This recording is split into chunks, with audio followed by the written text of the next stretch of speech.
All right. And I am live. Woohoo! Yeah!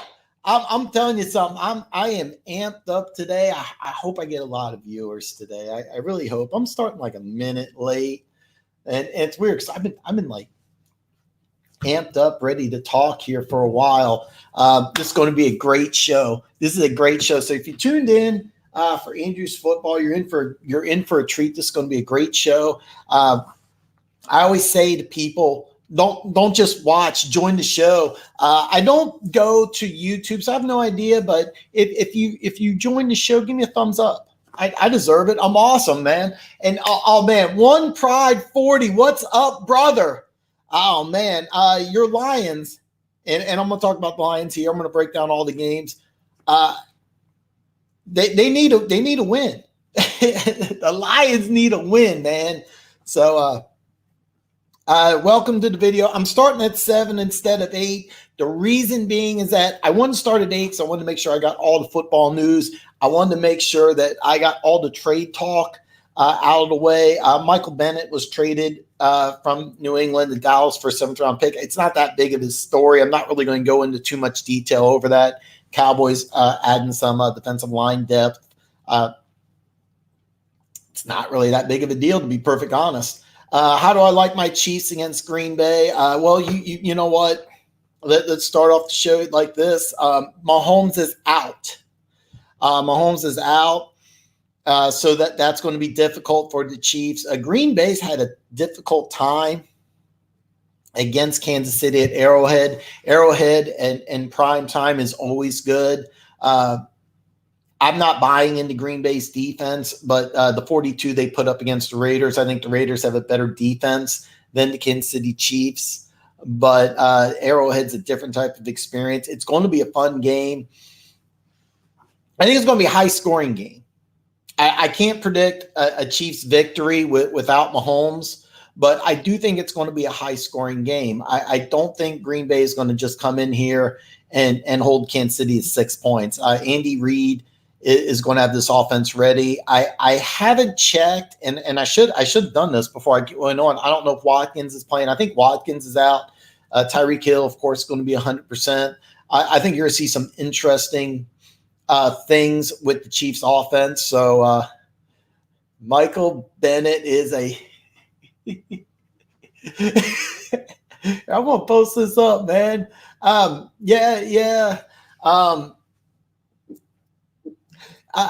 wasn't really going to talk about it, to be perfectly honest. The reason why is I don't think it's that big of a deal. He had 2.5 sacks as a situational pass rusher in New England. He's 34, so he's obviously on the end of his career. Does he help in Dallas? Sure, a little bit. It also wouldn't surprise me if 2 weeks from now he's unemployed. That's just the way it is.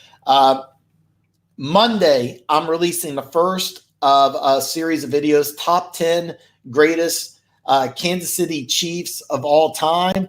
And starting with Monday will be number 10. So I'm releasing the video of the 10th greatest Kansas City Chief of all time. I'm going to go one a week till I get down to one.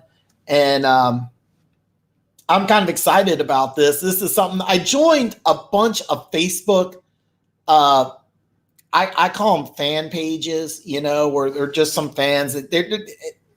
This bothers me because I got to sit here and look at some stupid comments, because I'm telling you right now, man, Chiefs fans as general rule of thumb are dumb. I'm sorry, man. I love my Chiefs. I love my fan base, but man, there's some stupid Chiefs fans, and you get them on social media. So I joined like 5 Chiefs fan pages because I want to release these videos on all these pages. They kick me out or say that, oh, no spam, no promotions. I don't care, because most of the comments from these guys are people that really just don't know football, but that's okay. That's okay. It's just a way to promote Andrew's football. Tuesday, I'm going to release a video after week 8, quarterly reports. This is halfway through the season. I'm doing one week 4, week 8, week 12, week 16. I know the NFL season's 17 weeks, but I mean, what am I going to do? Release the halfway report at week 9? No, I'm going to do it at week 8. So after this season, after this week's over, I'm going to kind of break down who I like to win the divisions, who I like as my wild card teams, and what's changed from the first quarter of the season, what I'm looking most forward to the next quarter of the season. Um, excuse me, man.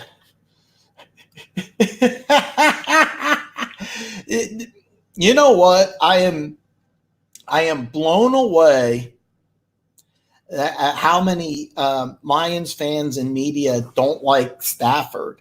That just blows me out the yard because I love Stafford. I've always been a Stafford fan, so that really shocks me. So yeah, I'm kind of surprised about that. You know what? If you pay attention, and I've tried to join on some other fan bases, just try to get some different opinions.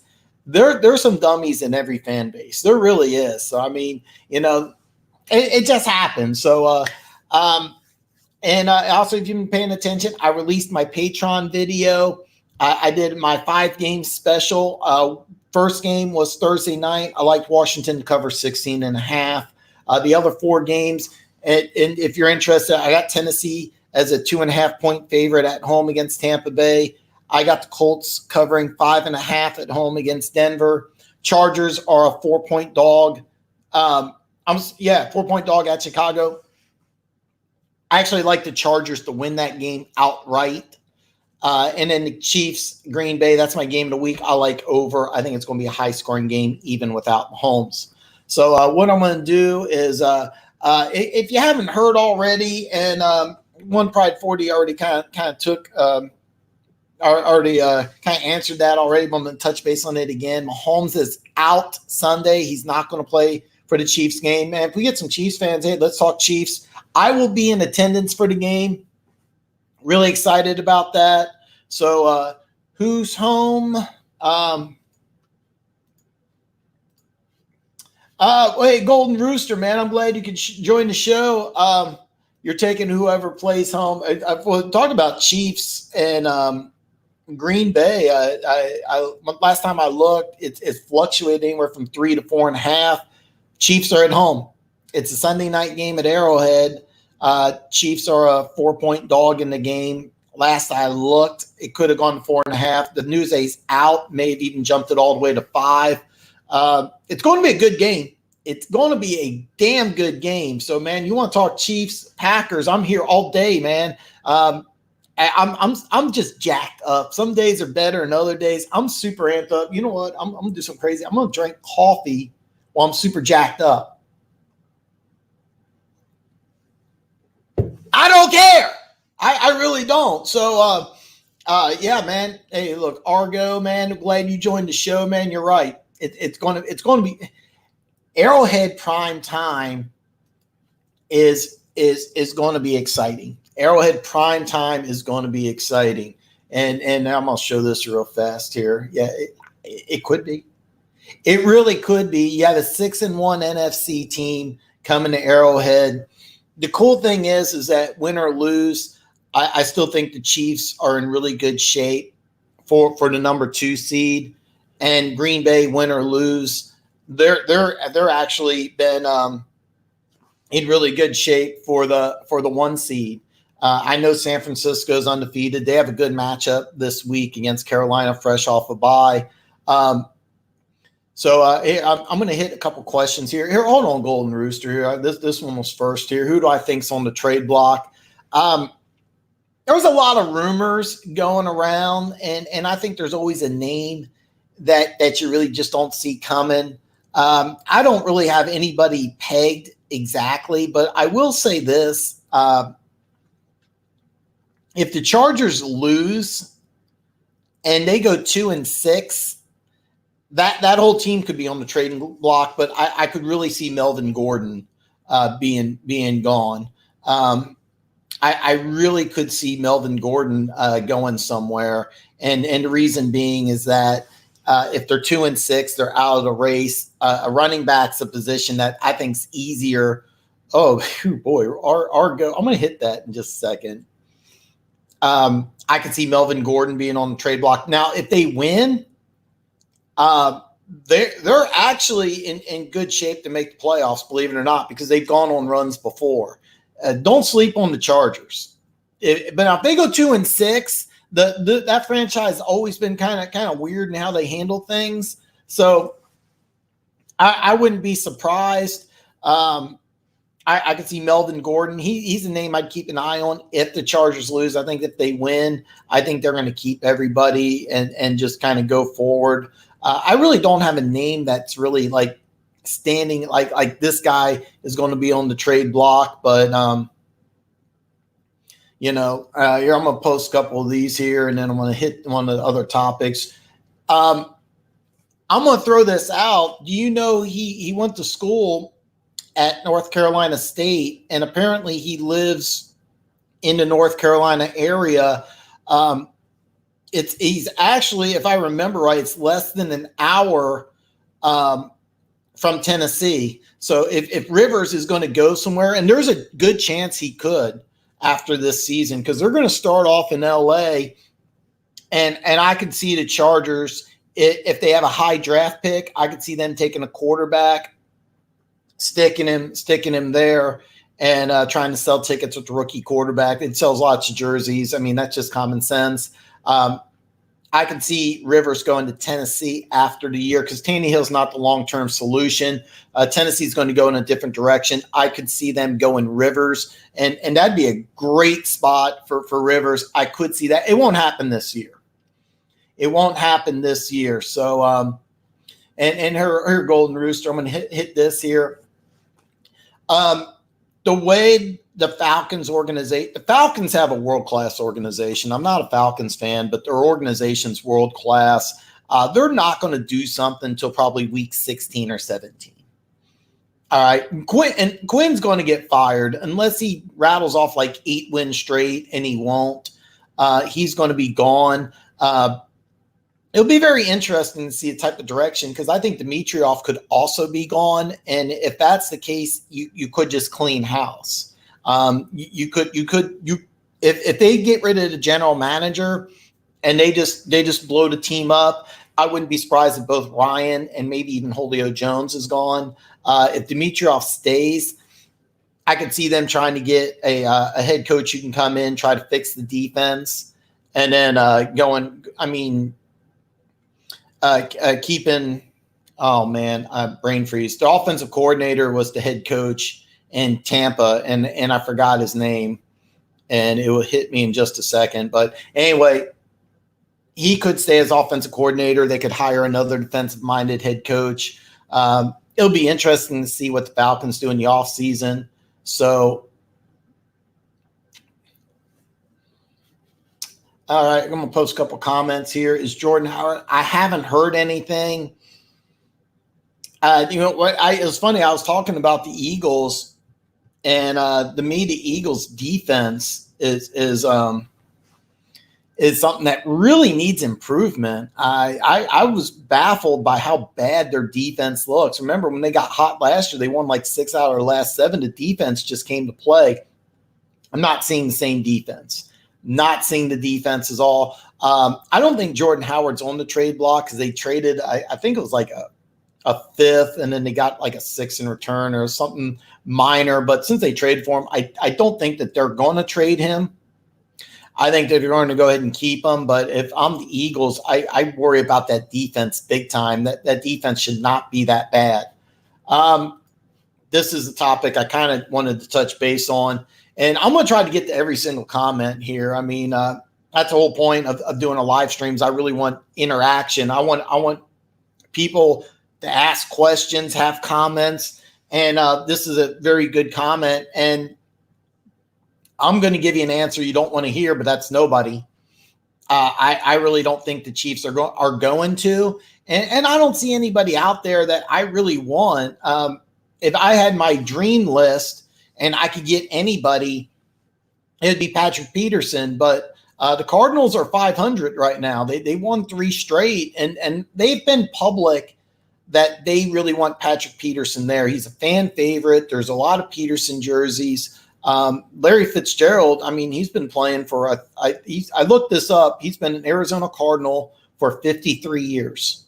So they like keeping their players there. I'm obviously joking, but Arizona's not been one really to get rid of players, but The only reason Patrick Peterson and Tyrann Mathieu have a relationship that goes all the way back to LSU. And I don't know if they're cousins or they're related. But bottom line, I'm sorry, I'm reading some of these comments here, but here's the thing. Wow. Okay. Here, One Pride 40. Here's the thing. The Cardinals have been public saying they don't want to trade him. They have been public saying they don't want to trade him. Him and Tyrann Mathieu have a relationship. I think they're cousins. I know they're related. They had a real close relationship at LSU. They were Cardinals teammates, and they were very, very close. I think that Patrick Peterson had his choice. I think he would actually already be gone. He was public saying he wanted to be traded last year, and I know Chiefs fans are clamoring for this last year. But as a Chiefs fan, I don't think that they're going to go after anybody, and I don't see anybody really out there. I mean, anybody short of like J.J. Watt or Aaron Donald that I really want. I mean, there's nobody out there. I actually am looking forward to this draft because I like the fact they gave up a number 1 for a player. I thought 1 and a 2 for Frank Clark was a bad move, but I like the fact that they're willing to trade the first pick in the draft or their first round pick for a player. And if they did that this year, I would be ecstatic. But if they do draft somebody, this is a good draft. I've been looking a lot at mock drafts today. I haven't done my first one. I got ready to do it, and I said I'm going to wait for a little bit. So hey, let me get some of these comments here. Dude, Jordan Howard would be perfect. Kerryon Johnson injured. If you don't get a running back through free agency, the Lions I think will definitely draft one again.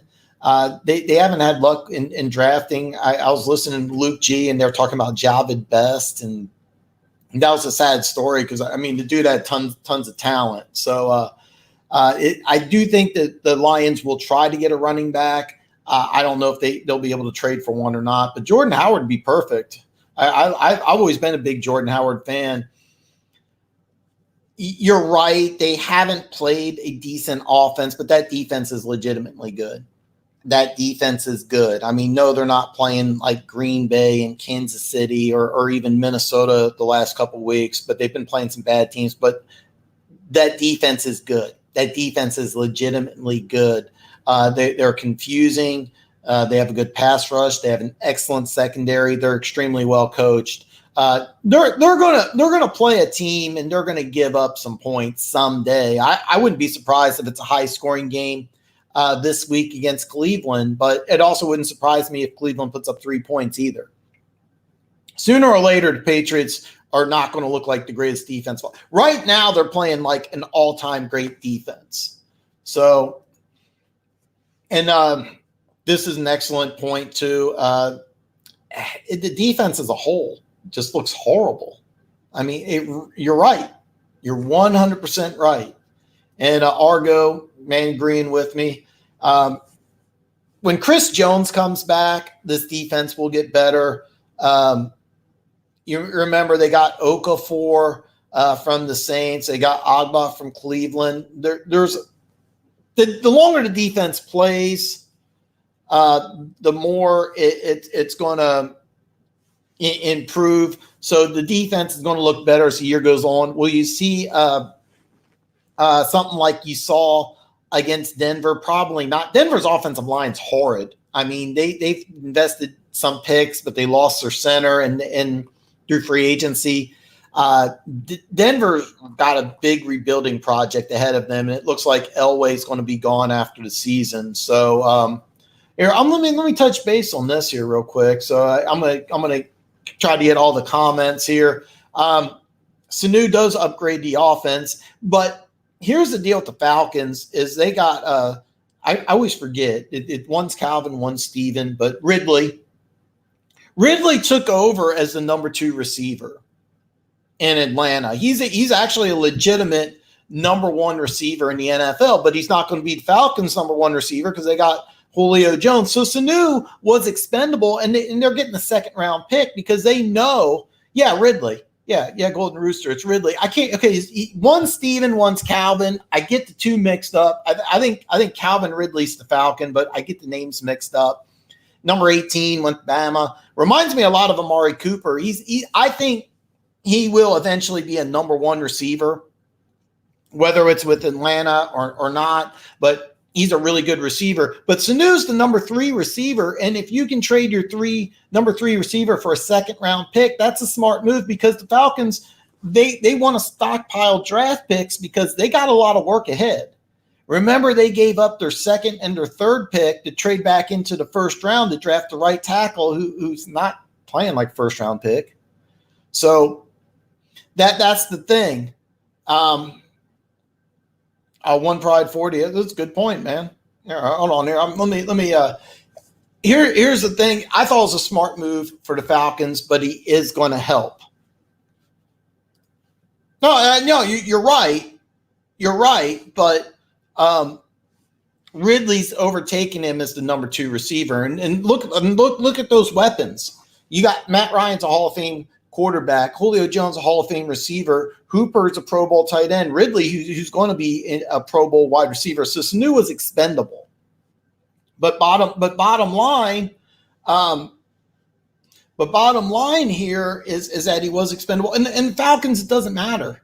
They're looking towards next year already. It's just a question of, are they going to blow the whole team up or not? And if they go for the new GM, they probably will. If Dimitroff stays, he'll try to fix that season and try to get back into the playoffs in 2020, which I thought they had a lot more holes than the offensive line, and I was right.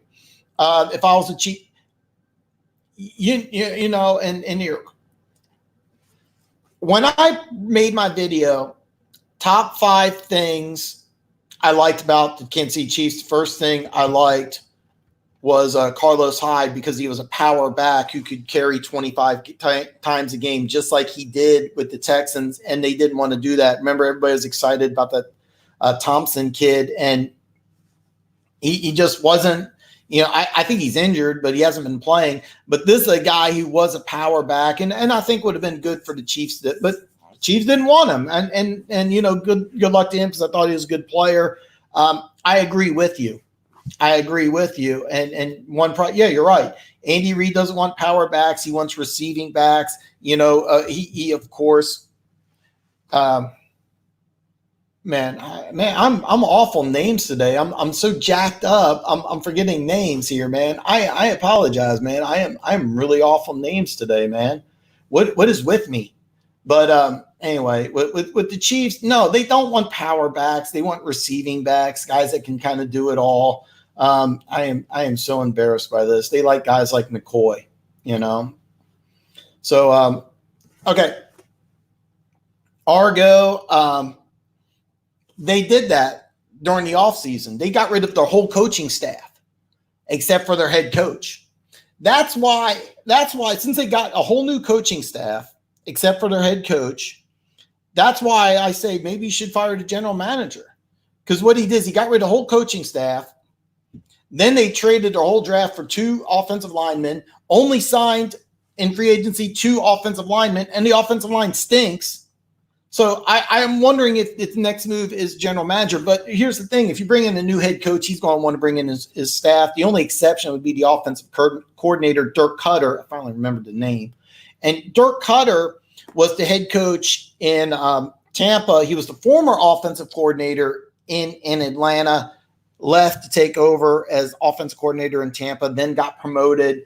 And I don't want to kind of go on all day about that. But bottom line, he may stay. Everybody else is gone because the head coach is now the defensive coordinator. He's obviously gone. The question is, what are the Falcons going to do? If the Falcons fire their general manager, I could see them blowing the whole team up. If they keep Dimitroff, I don't think they will. So, all right, let me see here. I don't see that happening, but he will play again. Some team will take a chance on Josh Gordon. The talent's immense. I don't know the extent of his injury, but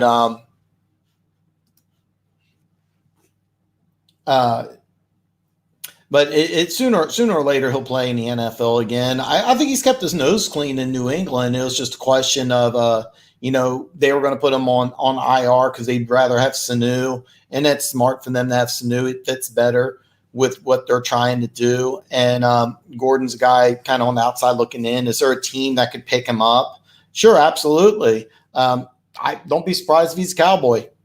He went to Baylor. Jerry Jones likes names. Yeah, they kind of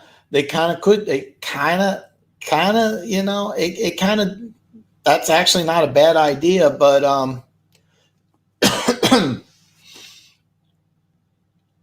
it's funny because I'm kind of going in a different direction here, but you're right. All right. Hey, no. You're 100% correct. That's why they're going to go with another running back in the draft and probably in free agency. This is a topic that I'm going to touch on here. Eric Bieniemy. It's kind of funny. I was just going through the NFL Network, and they had all the possible future head coaches, and they had Mike Kafka, the Chiefs' passing game coordinator, but they left off Eric Bieniemy. Eric Bieniemy, for those of you that don't know, was Adrian Peterson's running back coach in Minnesota, a longtime running backs coach, and plus they got two injured running backs, Darius Geis and Bryce Love, on their roster that currently aren't playing. I think that what the Redskins are going to do, I think they interview Eric Bieniemy. Yeah, you're right. And here, I made a video about this, and Bill Callahan will get an opportunity to stay as the head coach of the Redskins if he gets 4 wins. That's a magic number. He already got 1. If he gets 3 more, he'll get an opportunity. If he gets 5, if somehow the Redskins go 5-11, which isn't going to happen, but if it's, let's just say they get hot in December, win 4 straight or something, then he will take over as head coach. But 4 is the magic number, in my opinion. I think they'll finish below that number, and then he'll go to either be back as offensive coordinator or offensive line coach. He was a head coach at Nebraska. I have no idea. His son is the offensive coordinator in Cincinnati. I really think that if he doesn't get the head coaching job in Washington, he'll actually go and help the coaching staff in Cincinnati. That's my honest opinion. But yeah, the Redskins are going to get a coach. They're going to interview. They're going to interview Eric Bieniemy. Trust me, Eric Bieniemy is going to be a head coach, whether it's on the college level or the pro level. It's really just a matter of time. And listen, you're 100% correct. I just don't think the Eagles want to trade him unless they're head over heels in love with Miles Sanders. But I don't see them doing that. But no, the Lions, he'd be a perfect fit. He's a perfect fit. The Lions are going to get a running back either in free agency or the draft, and I think they want to go ahead and get one. I think they want to get one sooner than later, but if they don't, they definitely could draft one. And their luck in the draft has not been good at all. I know I said that before, but it's kind of funny. Certain teams draft players and it just doesn't work. Okay, so listen, what I'm going to do here is I'm going to start breaking down the games here. And listen, man, you got a comment, question, anything, man, jump in. It's more fun when it's interactive. I'm super jacked up today. I'm just like amped. I'm super amped. Man, yeah. Well, didn't you guys try to get that kid from Oregon? He was at the Patriots. Oh, that's a name. A.J. Dillon. You're right, man. The Lions, the way they're building their offense, they kind of need a power back. They're kind of needing a power back, man. And there's some great games. I'm going to start breaking them down. All right. Afternoon games. They're noon for Central Time here. Seattle at Atlanta. And Dan Quinn he's former Seattle defensive coordinator. and Quinn's going to get fired. It's just a matter of time. If he starts doing, that's the name I was trying to remember. Yeah, Blunt. Yeah, I couldn't remember that name. Did you remember he punched that Boise State player? Do you remember that? That was crazy, man. He was going to be like a first round pick, went to the dude. I thought he would have been perfect in Detroit. I all the talent in the world just haven't been able. I think it's his attitude. But anyway, yeah, Quinn. There's a chance I think he could return to Seattle after the season. Keep in mind, Seattle likes their defensive coordinator, but there's a chance he could go back there as an assistant. Matt Ryan's questionable. I think he's going to play, but he's questionable.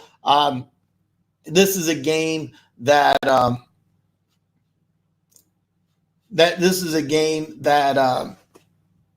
as Seattle really, really needs to win. And of course, Atlanta, the big question is for Atlanta is that are they just going to get rid of the head coach or the general manager after the season?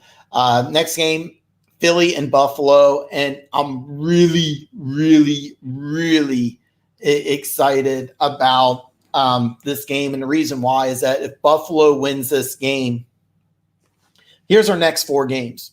Washington, at Cleveland, at Miami, home for Denver. They could be 10-1 going into Thanksgiving. All right. Seriously, how would you like to go and tune on? I'm not a Cowboys fan or a Bills fan, but here's a game that could be a 10-1 team against the winner or the first place team in the NFC East. That to me is going to be fun. Here's the thing about the Bills, and this is serious, and it's going to sound like I'm joking, but serious. The Bills are logically in the race. They're 1 game back with the 1 loss to win the East. Think about this. You're the Patriots. You're undefeated. You have one of the all-time great defenses, which statistically, you're no lock to win that division. Yeah, you're right. Look, Buffalo is built to win in the playoffs. They have a good running game, a great defense. I mean, no, Blunt, no, you're right. A Golden Rooster, I actually do think he's a good defensive coordinator. He had a bunch of Pro Bowlers, and I do think he's a good defensive coordinator. He's going to get a job in the NFL. This is not a guy who's going to be like I don't see him going on TV. He's going to go back to being a defensive coordinator somewhere. But I mean, going back to Philly and Buffalo, Philly's a team that's kind of fallen apart. I'm really excited about this game because even if Buffalo loses this game, their next 4 games, they could easily go 4-0. But if they win this game, they could go 10-1. Philly, they really need this win. They really need this win if they want to compete in the playoffs, which I don't think. I think the Cowboys are going to win the East unless Tyron Smith can't stay healthy. But this is going to be a fun game. If Buffalo wins, watch out. Watch out for the Bills. Chargers at Chicago. And I talked about this in my Patreon. I like the Chargers here. They're a 4-point dog. I would take the Chargers to win outright on this game. And the reason why is that Chicago, well, it's a good question. Chicago, to me, is a team that defense doesn't look as good as they were last year. Trubisky's banged up, and you could say he's running out of time, but he's the franchise of that team. He's the franchise quarterback. He went to a Pro Bowl last year. He's playing with like a sling on his arm. He'll be the quarterback for the end of the year. If he does get benched, it's 1 or 2 games. And Jimmy Stoneful, you're completely correct. If you watched my video breaking down the Bears, anytime you got a team that goes from like 5 wins, 6 wins, 4 wins, 2 wins, 4 wins, 12 wins, they come back down the next year. So I knew that they weren't going to win 12 games. I mean, they're 3-3. They're 3-3. But here's the thing, Trubisky, if I'm Chicago, what I do is I go to Trubisky and I say, hey, look, what can you do well? What do you want to do? And go from there. But I see the Chargers actually winning this game. But if they lose, if the Chargers lose, they're 2-6. And yeah, you're right. You're exactly. If the Chargers go 2-6, they lose this game, and I don't think they will. But if they do, I could see them having a huge fire sale. But and then here's the thing you got to think about: they're moving into LA. They could draft a quarterback. Well, Matt Nagy, the head coach there, is the quarterback's coach, and he did a fantastic job here in Kansas City. I mean, there was talk before he was even the offensive coordinator. Is that he? Here, I'm gonna leave this up here for a little bit, but it's I think it's too early. And he's banged up, and I think the Bears really messed up getting rid of Jordan Howard. It'll be interesting to see how they fix things in the offseason, but don't give up on the kid yet. It'll be interesting to see. I think here we go. We got some Trubisky love here. I think it's too soon to give up on the kid. I'm gonna say this. I liked him more than Mahomes coming out of college. I'm gonna admit it. And I look like an idiot now, but I liked him more than Mahomes coming out of college. Hey, by the way, even though I just said like one of the all-time dumbest things, don't forget to give me a thumbs up anyway. Give me a thumbs up. Give me a thumbs down. Give me a thumbs down. Was it Nagy or Reed? Quarterback's coach? Nagy's the quarterback's coach. Reed actually doesn't really have a give me a with Nagy or Reed, Nagy was quarterback's coach. I think Reed does the quarterbacks in that. No, actually, it's Kafka does the quarterbacks now. I think Andy Reid's kind of like Bieniemy is the offensive coordinator. Andy Reid has input on everything. And as far as Trubisky goes, he's going to be the starter for the rest of the year. They may bench him if he's really banged up. But going into 2020, I think he's going to be the guy. I don't think the Bears are going to give up on him yet, nor do I think he should. I mean, this is kind of a bad year for him. He's banged up. So I think the guy's talented. But every single game I've watched him play, he looks confused.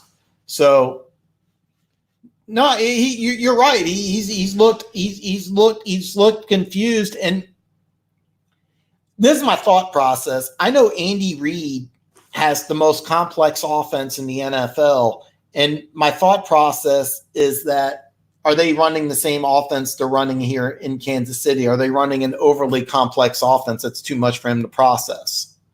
And that's the only thing I could think of. It'll be interesting to see what happens with the Bears. I don't think you get rid of the kid yet, but if he doesn't show some improvement, it's something definitely to think about. I think he's your starter in 2020.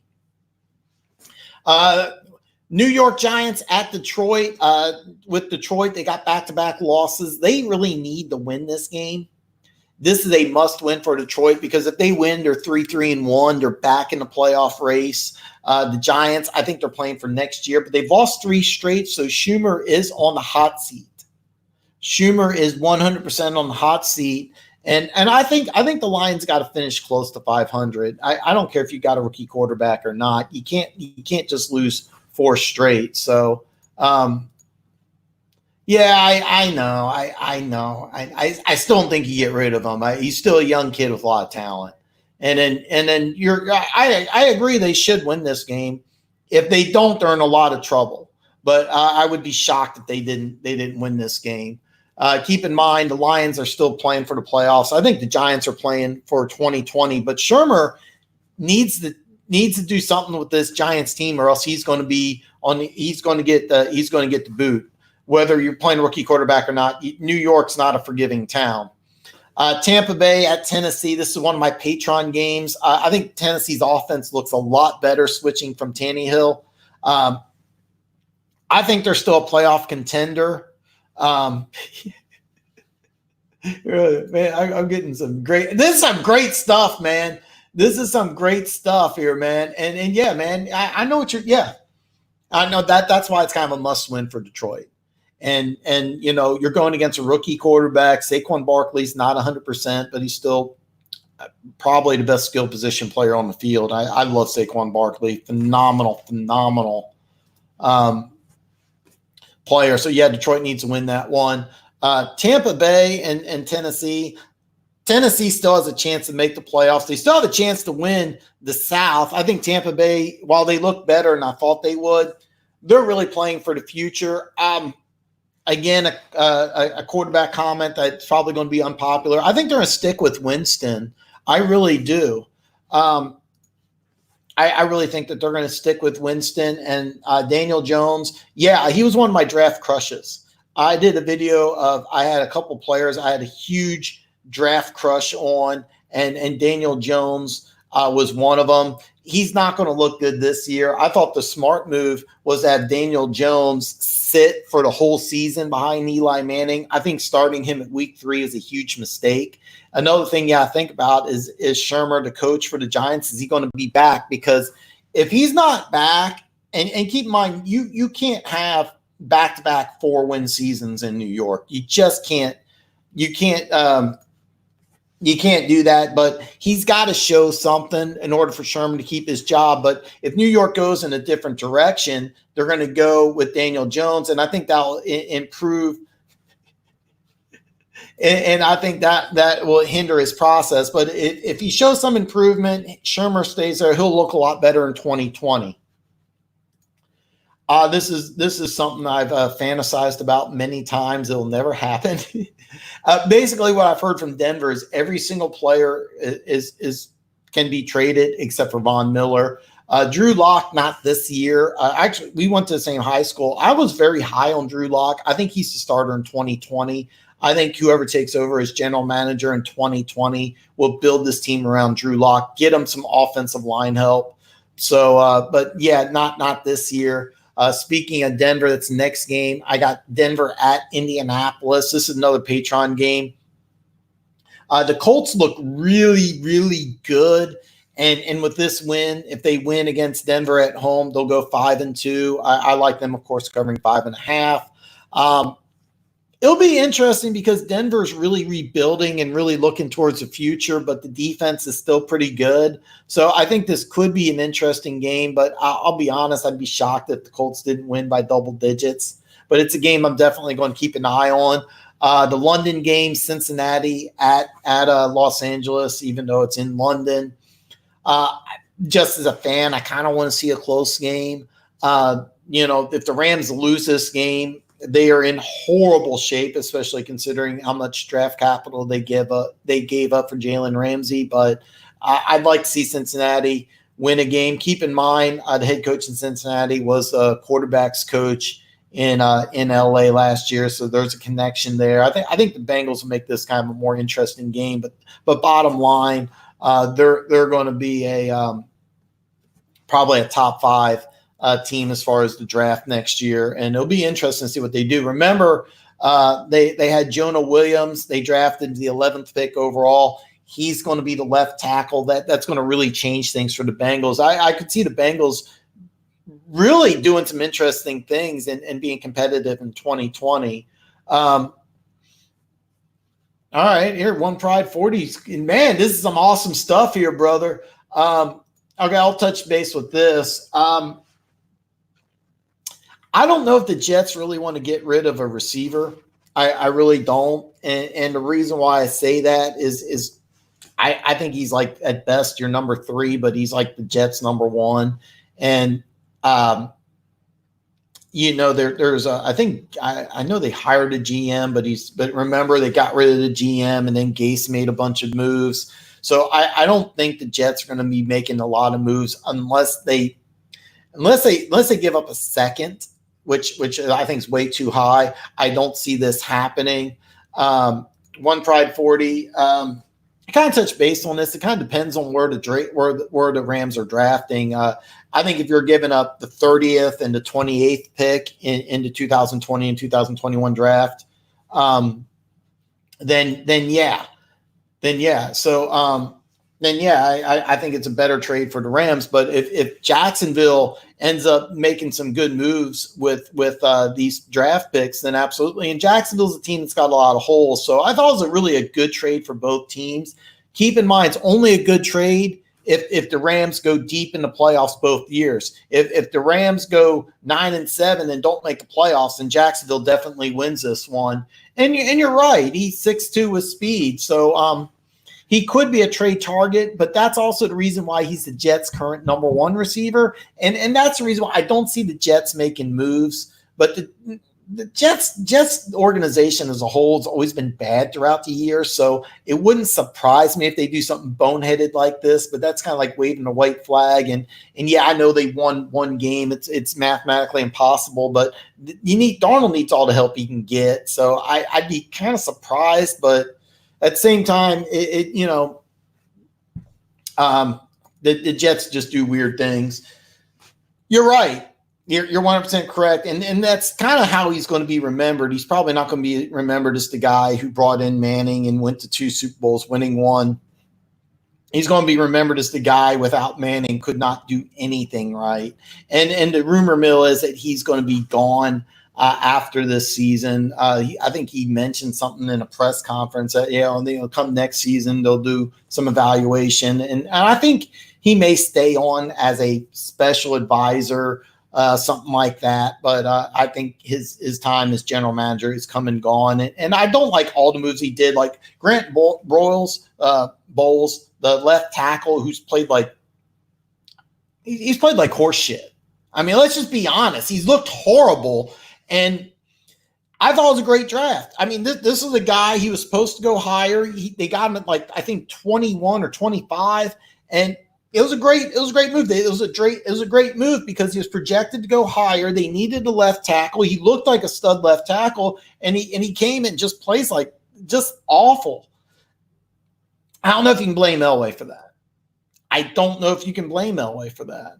But yeah, I think his time's come and gone. Arizona,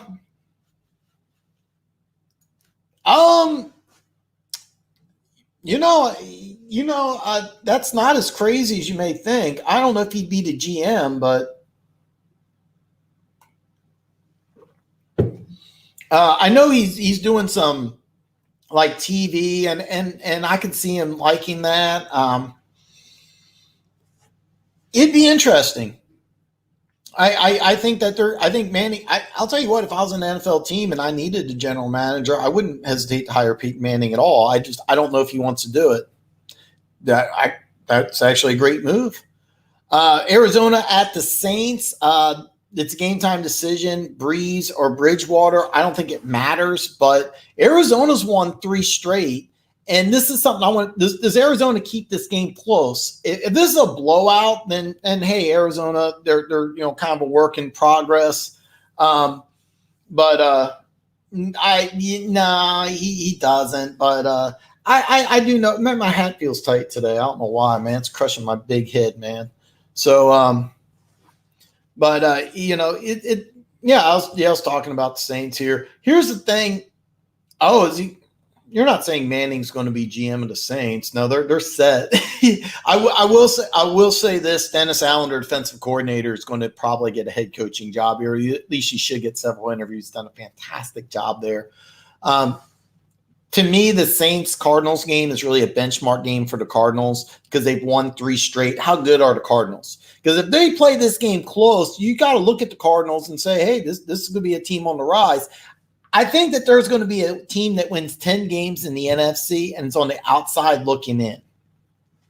So the Saints at 3-4-1, I don't think are a threat to make the playoffs, but they're doing some things. They're doing a lot better than I thought they would. I thought they were just going to suck. They really don't. Last game here is Jets at Jacksonville. I like Minshew Magic. I'm kind of hoping he goes 2 straight. How does Darnold look? That's what I'm interested to see because you're going against I still think a decent Jacksonville team, but definitely not the same level as New England. So it'll be very interesting to see the Jets-Jaguars game. Jaguars go 4-4. Keep in mind Foles, he's almost ready to come back. What do you do? Just as a fan, I'm kind of curious what Jacksonville's going to do. With a win, it makes that decision a lot harder. Yeah, exactly.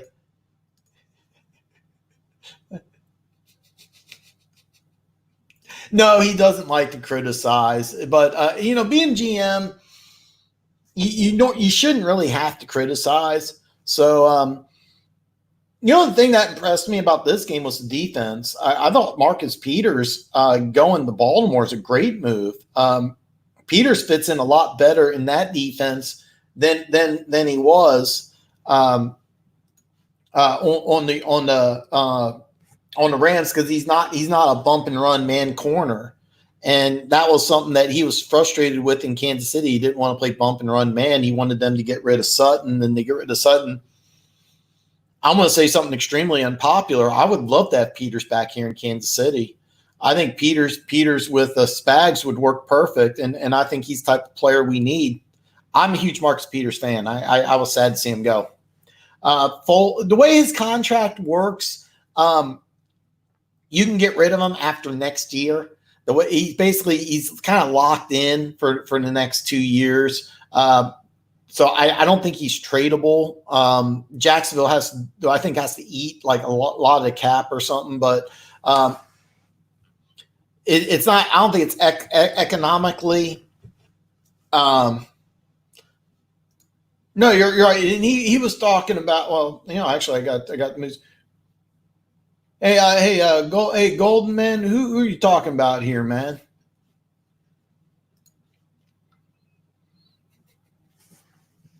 Have you ever seen him on Saturday Night Live?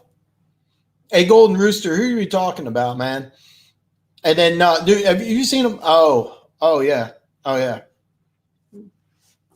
Yeah.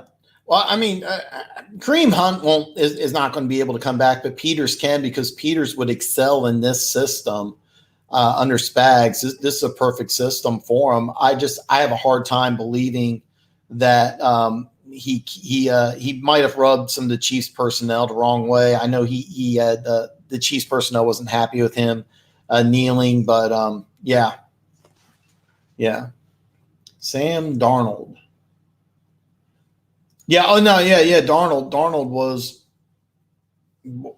Yeah, Darnold was, and yeah, Argo. I love that Peters back here in Kansas City. He's one of my favorite players. And Darnold looked good the week before. It'll be interesting to see how he does against Jacksonville. All right, afternoon games. Carolina at San Francisco. Wow, that's interesting. I'll touch base on that in just a second here.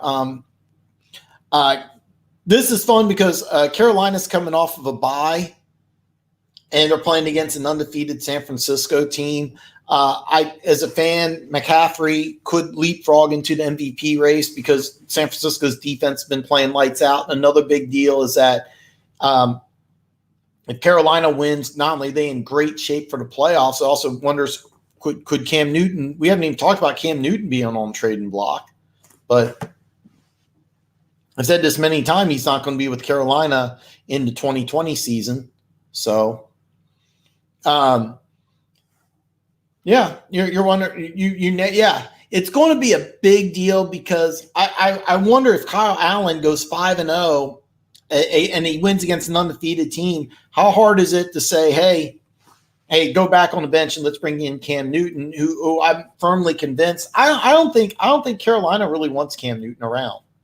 I think he's kind of rubbed them the wrong way. They've gone through, I think, since he's been there. I didn't do the research, but I think they've been through at least 5 offensive coordinators, and I think that they're kind of just done. They're winning with Kyle Allen. I don't think Cam Newton's going to play for Carolina again ever, unless Kyle Allen gets hurt. A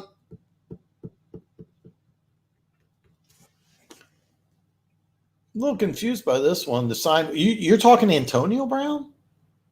I don't see how that would work.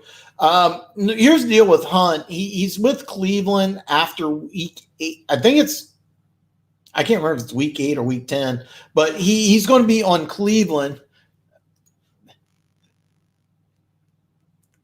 That's why Bell is the man. All right. Well, here's the deal, man. With Hunt, Hunt's going to be with the Browns till the end of this year. He's locked in. He's going to be with Cleveland. After the season's over, it'll be very interesting to see where he's go.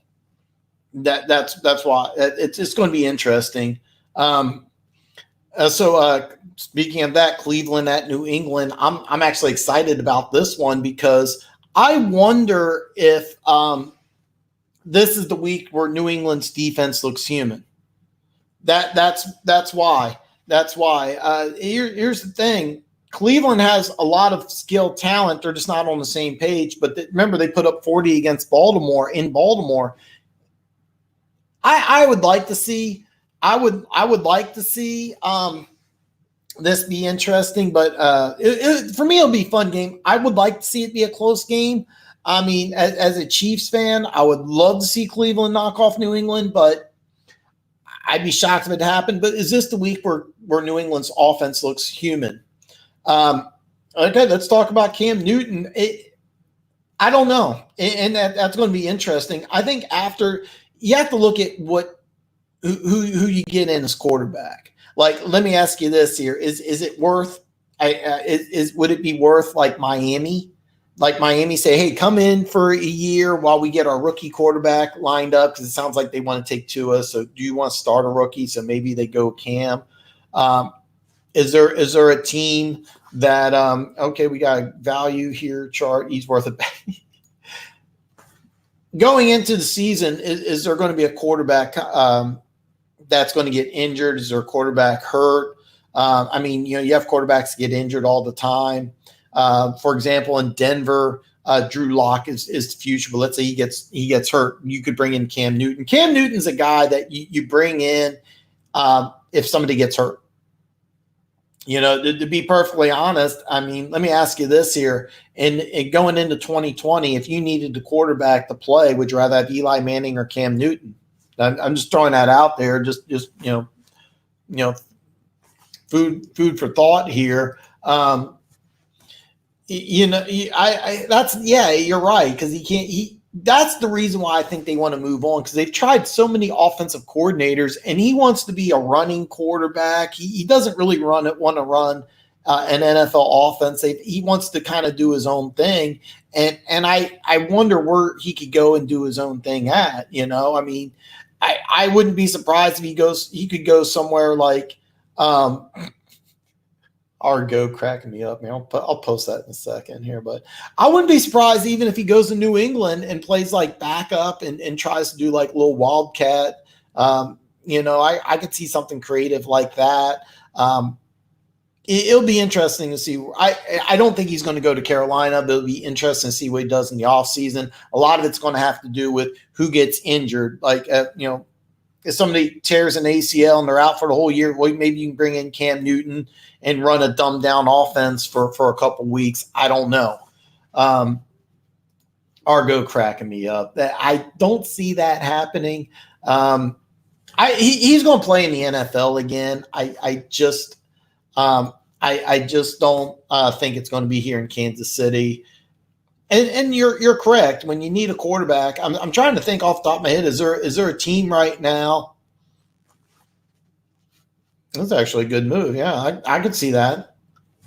I can see that. Is there a team right now that's like got everything together, but they don't have a quarterback? I think the Bears got more holes than most people think. The defense isn't the same. For some reason, they got rid of Jordan Howard. They don't want to run the ball. I think they're trying to run like a pass heavy offense, and I don't think that's Trubisky's strong suit.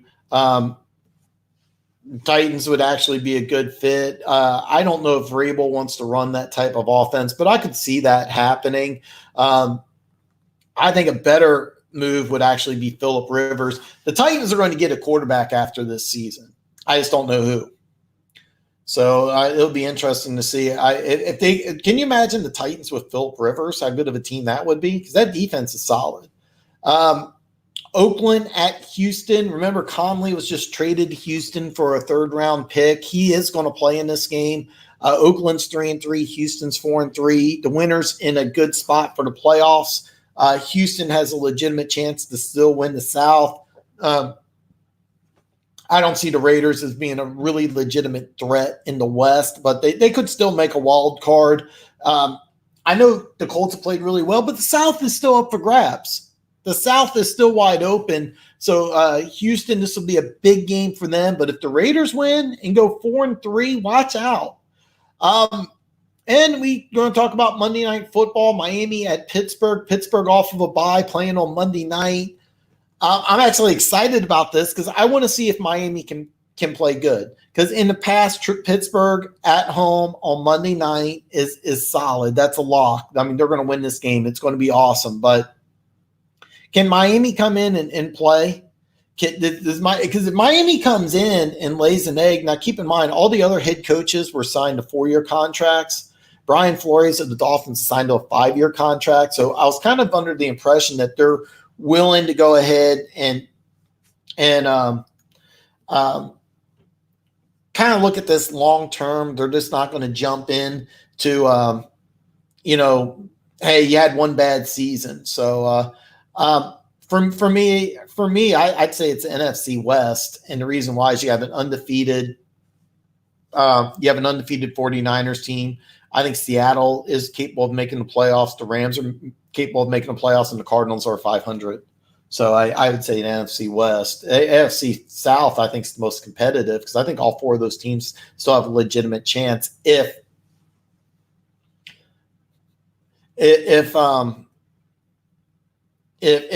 Jaguars win. Of course, Tennessee would need to win too. I think both Jacksonville and Tennessee will win, and they'll both go to being 500, making that division still really close. With the Colts win, they'll be 6-2, but I think that division's all going to beat each other up. That's why I think the Chiefs will still get the 2 seed. So, the trade all go there. Well, you've probably heard about this, Argo, is that the rumor mill's been, is Brady going to come back? Is he going to sit, or is he going to retire after the season because he sold his home? His personal trainer sold his home.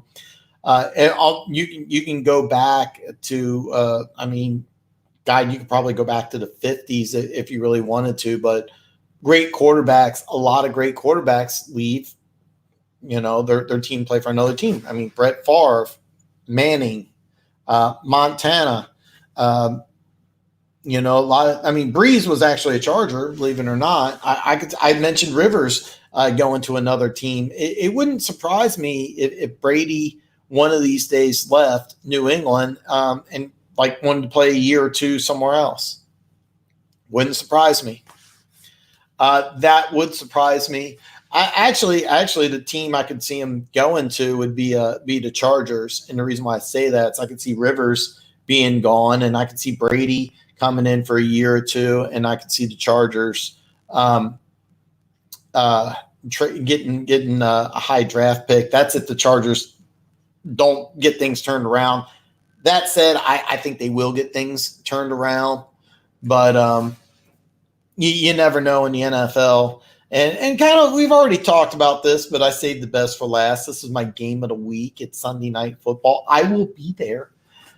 Chiefs and Packers. Packers traditionally have struggled at Arrowhead. If you followed my Patreon, this is my game of the week, but I like the over on the game, 47.5.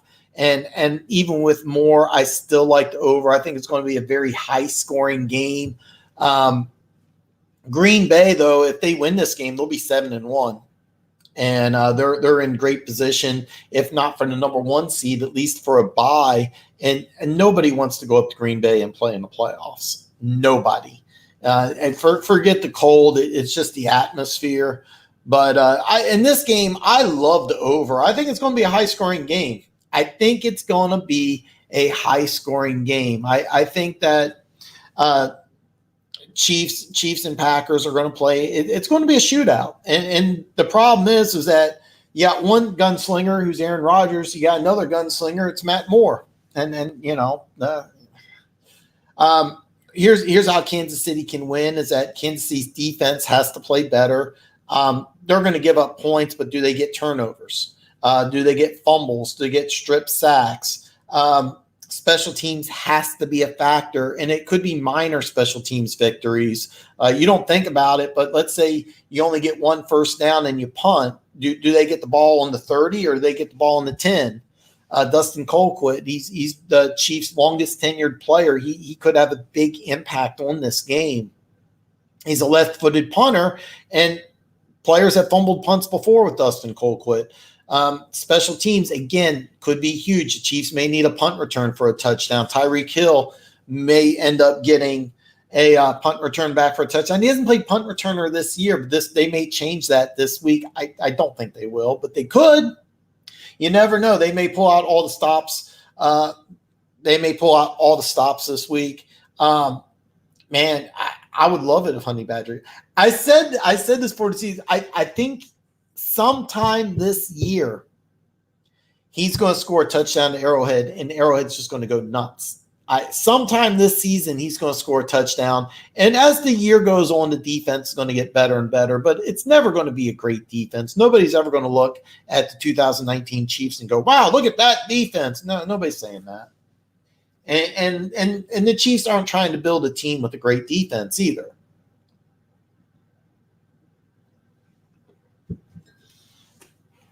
They're trying to build a defense that can make plays and give Mahomes enough opportunities to win.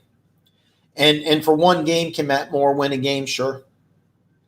But, I mean, I'm more curious, is he going to play against Minnesota the following week? I'm kind of hoping I see Mahomes against Minnesota because – win or lose the game against Green Bay, Minnesota is going to be a tough game.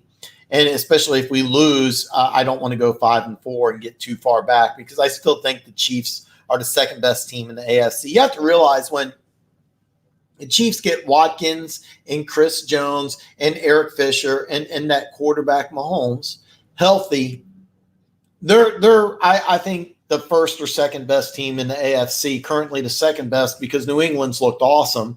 And I think adding Sanu is going to help them a little bit on offense. I don't think it's going to be oh, wow, game changer. We're instantly the best offense in football. No, they're just a team that's actually playing a lot more ball control. They're running the ball, but it'll be very interesting. But the one thing I'll say about Green Bay, they've traditionally struggled at Arrowhead, but this was my game of the week. And the reason why it was my game of the week is as I think it's going to be a high-scoring game, 47.5 points. It's a big number, but not big for the Kansas City Chiefs because the Chiefs have been consistently playing in the 50s and 60s. And I think it's going to be a traditionally high-scoring game. I think it's going to be a shootout. It's just that, hey, in the shootout, who do you want, Matt Moore or Aaron Rodgers? So that's why special teams and defense has to make plays. But Andy Reid's going to do a good job. I think I am not a fantasy football fan. I am not a fantasy football fan. But if I was, Matt Moore, I think he's going to have a good game. I would count on Matt Moore having a pretty decent game. I'd say top 12. Yeah. So, hey, man, that was kind of my content for the week, man. I got a lot of videos coming out.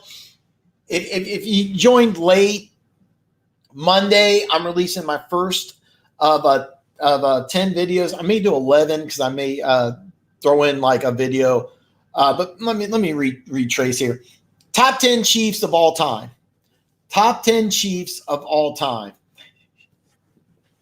Well, okay. Here's the thing. He's from California, and I think that he's going to end up like when he retires back there. That's why I said I could see him going to the Chargers, but it would be kind of funny if he went to the Bills. I don't see it happening, but man, it'd be funny. Anyway, I'm releasing my first video, top 10 Chiefs of all time, starting with number 10. I'm going to release that Monday. And I'm going to release a video every Monday till the end of the season. I'd love to get some impact, or I'd love to get some feedback. I said impact, I meant feedback. But I'd love to hear what you think here. What you have a top 10 list, top 10 Chiefs of all time.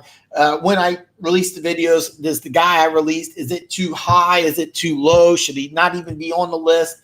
I'd be very curious to see what your opinion is. Tuesday, I'm going to release a video with my mid-season report. Basically, I do quarterly reports. So after week 8, I'm going to release everything for halfway season. Also, all my gambling content is going to be on Patreon. I released my video top 5. It's a good question. My 5-game special Thursday Night Football. I nailed that. My other 4 games. Tennessee, I got covering 2.5 at home against Tampa. I got the Colts covering 5.5 at home against Denver. I got the Chargers as a 4-point dog at Chicago. I like the Chargers to win outright, but just take the 4 points, be on the safe side. And then I got the over-under as my game of the week, Kansas City at home against Green Bay. How good is Brady without Bill Belichick? That's a great question. And the answer is obviously you don't know. But I think Brady, if he went somewhere else, I still think he would be a really good quarterback. He has all the characteristics it takes. Number one, his humility.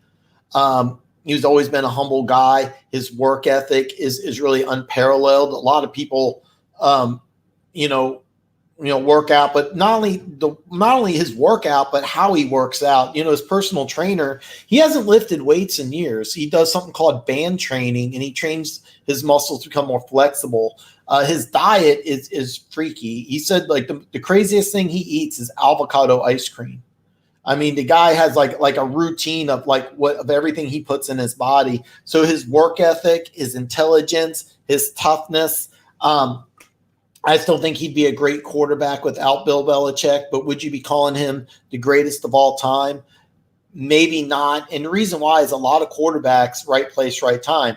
For example, Dwayne Haskins in Washington, that's wrong place, wrong time. And that could be a bad pick, but I don't think it's his fault. I mean, the coach who Jay Gruden wasn't even letting him practice with second team. He was practicing with the scout team. He had nothing to do with anything working with the team. And then all of a sudden, because Daniel Jones was doing good, he threw him in a game. And you could tell he was in the game Thursday night. And he's looking around.